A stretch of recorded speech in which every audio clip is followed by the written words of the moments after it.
Morning বন্ধুরা, সকালবেলা ঘুম থেকে উঠে স্নান সেরে পুজো দিয়ে কিছু টিফিন খেয়ে আমার মার বাড়িতে যাওয়ার জন্য ট্রেনে উঠে পড়লাম। ট্রেন থেকে পলতায় নেমে আমি ফাইনালি বাপের বাড়িতে চলে এসেছি। এরপরে আমি একদিন এখানে থেকে আমি এক জায়গায় ঘুরতে যাব, তোমরা দেখো সেটা কোথায়।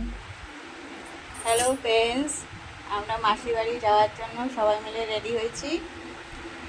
এখন আমরা মাসির বাড়িতে যাব।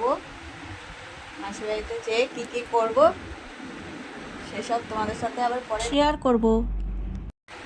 আমি মা আর ভাইয়ের মেয়ে মিলে যাচ্ছি, চলো তোমরা দেখে নাও আমরা কী কী করি মাসির বাড়ি। আমি মাসির বাড়ি যাওয়ার জন্য সকালবেলা 6টার মধ্যে রওনা দিয়ে দিয়েছি, যেহেতু মাসির বাড়ি সাতটাগাছি অনেকটাই দূর, তাই একটু তাড়াতাড়ি বেরোতে হয়েছে। থেকে বেরিয়েই আমি মা আর ভাইয়ের মেয়ে তিনজনে মিলে টোটো করে ব্যারাকপুরের দিকে রওনা। স্টেশনে নেমে আবার টোটো ধরে আমরা শেওড়াফুলি ঘাটের দিকে রওনা দিলাম। আমরা গঙ্গার ঘাটে পৌঁছে গেছি।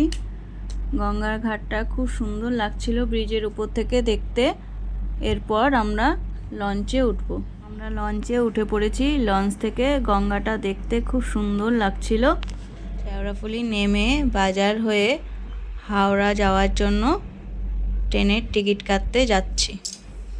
ট্রেনের টিকিট কাটা হয়ে গেছে। এখন আমরা ট্রেন আসার জন্য প্ল্যাটফর্মে অপেক্ষা করছি। ট্রেন আসলে ট্রেন চলে এসছে, আমরা ট্রেনে উঠে পড়লাম।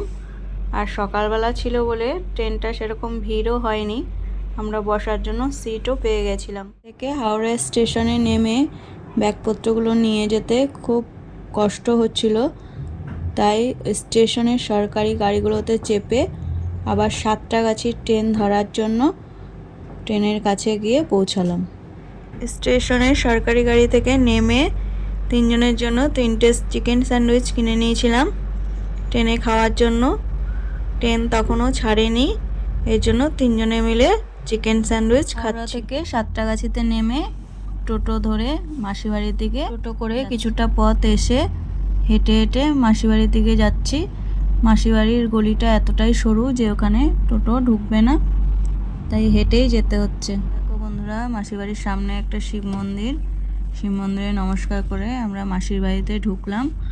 মাসির বাড়িতে ঢুকে আমরা কি কি করলাম সেটা তোমরা পরের ব্লগে দেখতে পাবে, এর জন্য অবশ্যই তোমাদের পরের ব্লগটা দেখতে হবে।